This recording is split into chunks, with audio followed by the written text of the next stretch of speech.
Sebagai salah satu fenomena alam yang paling menakjubkan dan penuh teka-teki, Gunung Merapi seolah terus menantang kita untuk memahami kekuatannya yang sedang tertidur dengan anggun.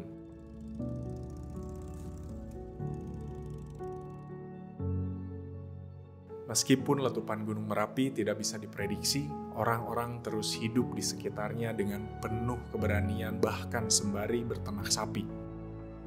Sama seperti keberanian orang yang saya kenal, Joko Purnomo.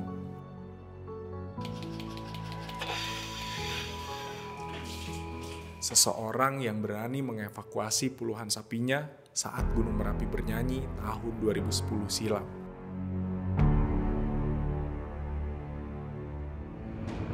Cinta saya terhadap sapi lebih besar daripada hewan-hewan yang lain. Sapi itu tidak cukup hanya dikasih makan dan minum, tidak cukup juga dibersihkan tubuh dan kotorannya saja. Kasih sayanglah yang paling harus.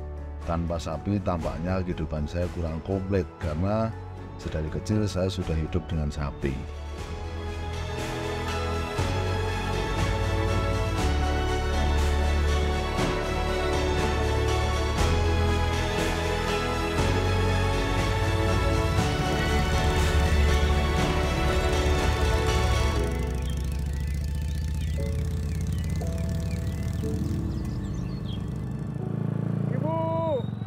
Habis dari mana, Bu? Dari atas, nganter makan bapak di atas. Oh, Bapak di atas? Iya. Yaudah, saya ke atas. Ya, monggo silahkan. Terima kasih, Bu. Ya.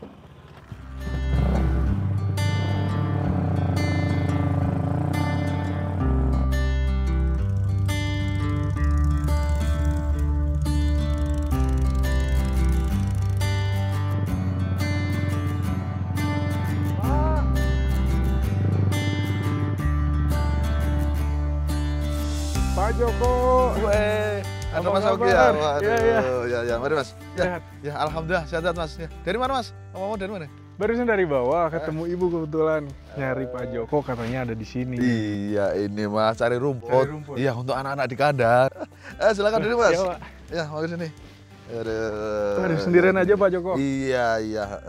Ini Ibu kan dari ngantar makanan ini. Iya, katanya habis nganter makanan buat Pak Iya. Joko ya di sini. Minum Mas ya? Iya, Mari minum. Aduh, ini ada apa ini tadi? dari Ibu ini. Iya, Ibu tadi. Jadi kebetulan dari pagi, Pak. Iya, dari pagi karena kalau nanti siang kan biasanya hujan Mas. Jadi kalau kita cari makan kan memang di pagi hari. Setelah nanti siang hujan kita sudah tenang, sudah punya pakan. Oh iya. Diminum. Mari Mas, ya mari.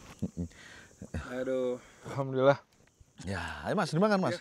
Tadi Pak ngomong-ngomong anak-anak sapi di kandang, gimana tuh maksudnya Pak? Iya, ini sapi Mas. Jadi kan kasih sayang kita ya. Kasih sayang saya terhadap sapi-sapi yang di kandang sama halnya juga kasih sayang terhadap keluarga saya, istri dan anak saya. Jadi sapi itu sudah saya anggap sebagai keluarga kedua saya. Soalnya kan orang miara sapi tanpa kasih sayang nggak akan jadi Mas. Iya, jadi sapi itu tidak cukup hanya dikasih makan, tidak cukup hanya dibersihkan kotorannya, tidak cukup hanya dimandikan, namun juga harus dengan kelembutan dan dikasih sayang.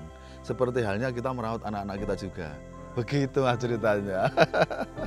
Anak ya Pak. Iya, Ngomong-ngomong nggak cemburu tuh Pak. Oh, anak-anak. Iya.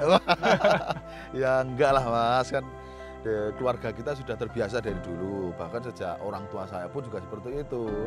Jadi ketika kita punya anak, karena lingkungan kita memang lingkungan kandang, lingkungan sapi, sehingga mereka sudah kita kenalkan sejak dini, sejak kecil sudah kita kenalkan, kita kasih pengertian, kita minta untuk bantuan-bantuan mereka, sehingga mereka sudah terbiasa dengan sapi. Jadi ketika kita merawat sapi dengan segala hal, dengan penuh kasih sayang pun, mereka tidak cemburu, karena kita sudah samakan kan.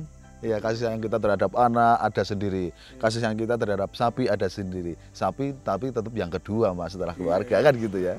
Iya betul.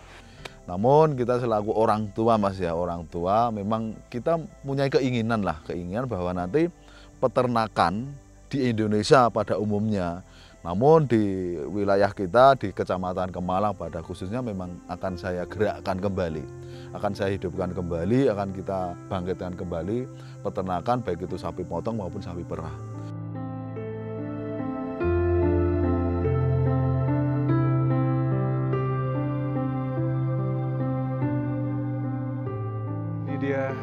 kandangnya ya. Awas nanti Mas, ya jedot nanti.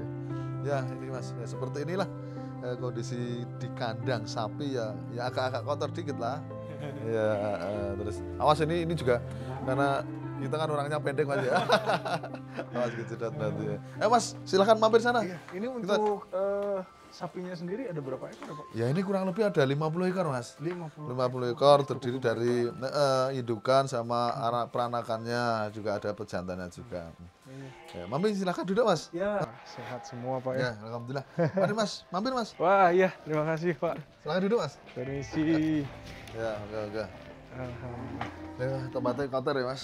Wah enggak, cukup nyaman juga Pak ya. Kandang namanya juga ya. Tapi ini Pak, saya mau tanya nih, tingkat kesulitannya untuk ngurus dan tingkat terberat gitu untuk ngurus sapi ini sendiri gimana? Ya kalau kegiatan keseharian saya kira tidak begitu ya. Cuman ketika kemarin kan ada wabah PMK itu ya, itu memang sangat sulit sekali. Dalam artian PMK itu tidak cukup hanya dikasih makan dan minum, tidak cukup hanya dipelihara setiap hari kita bersihkan kotorannya, kita berikan mandi, itu tidak. Dia kan penyakit mulut dan kuku tergolong penyakit baru. Oh, Jadi, PMK itu penyakit PMK itu, mulut dan... iya PMK penyakit mulut dan kuku, dan itu seumur hidup saya baru nemuin sekali itu dok, sebelumnya belum pernah ada. Ya.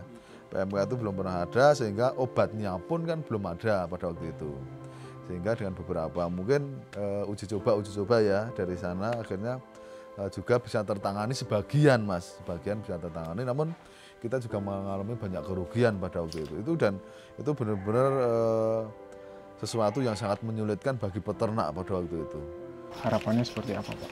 Ya mestinya kita selaku peternak inginnya memang seperti itu Mas. Ini merupakan peluang ya, peluang bagi peternak Indonesia bahwa ternyata suplai susu dalam negeri baru mencapai 20%, yang 80%-nya masih harus impor dari luar negeri. Ini adalah merupakan suatu peluang bagi peternak. Peluang usaha ini harus kita tangkap mestinya. Nah, dengan cara mestinya kita selaku peternak tingkat bawah harus menggandeng minimal koperasi lah ya, yang terdekat kita dalam hal ini mestinya kita menggandeng koperasi. Kalau di kabupaten sendiri, di Klaten sendiri ada KJUB Puspitasari. Itu koperasinya itu ada di Klaten Mas, ada di Ceper Klaten, dan kalau memang Masnya mau mengendaki ke sana ya Mas, nanti bisa menemui Pak Direktur utamanya itu kalau nggak salah namanya Pak Insinyur Ruslan Rusidi. Pak Ruslan. Iya Pak Ruslan, Boleh ya banget sih, Pak. boleh panggilannya Pak Ruslan, ya betul. Nah, itu beliau ada Direktur Utama KJUB Puspitasari. Nanti bisa banyak diskusi tanya jawab dengan beliaunya. Benar kata pepatah, bila ingin bergerak dengan cepat, larilah sendirian. Tapi bila ingin melakukan perjalanan jauh, berjalanlah bersama-sama. Terbukti dengan perjalanan para peternak yang berhasil bertahan sejauh ini berkat kolaborasi dengan koperasi, salah satunya dengan pakan Nutrifeed. Permisi, selamat siang Bapak, Ibu. Mohon maaf mengganggu, saya Oki. Mau ketemu dengan Bapak Ruslan di dropnya KJUB. Ini Mas Oki ya, yang kemarin diceritakan Pak Joko. Betul Bapak. Dari Jakarta. Iya. Oh, ya. Terima kasih banyak Bapak. Saya mohon izin nih, mau ngobrol-ngobrol sama Pak Ruslan untuk seputar koperasi. Boleh? Terima kasih banyak. Ya, moga-moga.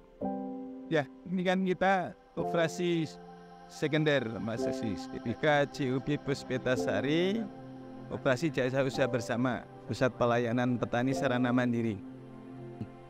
Salah satu core bisnis kita ya ini tentang pakan ternak Nutrifeed. Ya, ini Nutrifeed ini memang kita sebut slogannya adalah Nutrifeed pakan ternak andalan. Kemudian juga kita mengembangkan bidang kemitraan sapi. Ini yang dengan peternak-peternak yang ada di lereng Merapi. Kan sebelumnya ya, saya tuh sebelum kesini ke Vegal dulu ya Pak ya. Di sana juga banyak tuh ngobrol-ngobrol dan kurang lebih saya jadi tahu ternyata ada campur tangannya dana pinjaman dari LPDB. Nah, di sini sendiri seperti apa Pak? Nah, alhamdulillah kita dapat dari LPDB itu di samping untuk mesin, untuk bahan baku pakan, ini juga untuk kemitraan peternakan. Untuk harapannya sendiri Pak, untuk koperasi terhadap Jawa Tengah seperti apa? Nah, harapan kita memang harus ada latihan peningkatan sumber daya manusia. Kemudian juga sistem. Bagaimana sebenarnya juga koperasi ini juga punya sistem yang baik, yang accountable, yang bisa dipertanggungjawabkan, kemudian juga punya permodalan. Jadi di samping sumber daya manusia, sistem yang baik, ini permodalan juga penting. Makanya memang mudah-mudahan kita ke depan bisa mengembangkan bidang agribisnis ini lebih besar lagi.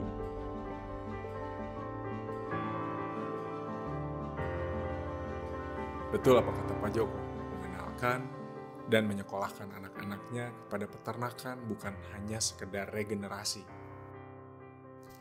tapi keinginan kuat untuk menggerakkan, menghidupkan, serta membangkitkan sebuah esensi. Saat itu terjadi, saya yakin Desa Kemalang akan kembali ke harfiahnya. Terlebih peran koperasi KJUB Puspetasari yang membuka pintu lebar-lebar bagi siapapun yang ingin pulang ke pangkuan peternakan.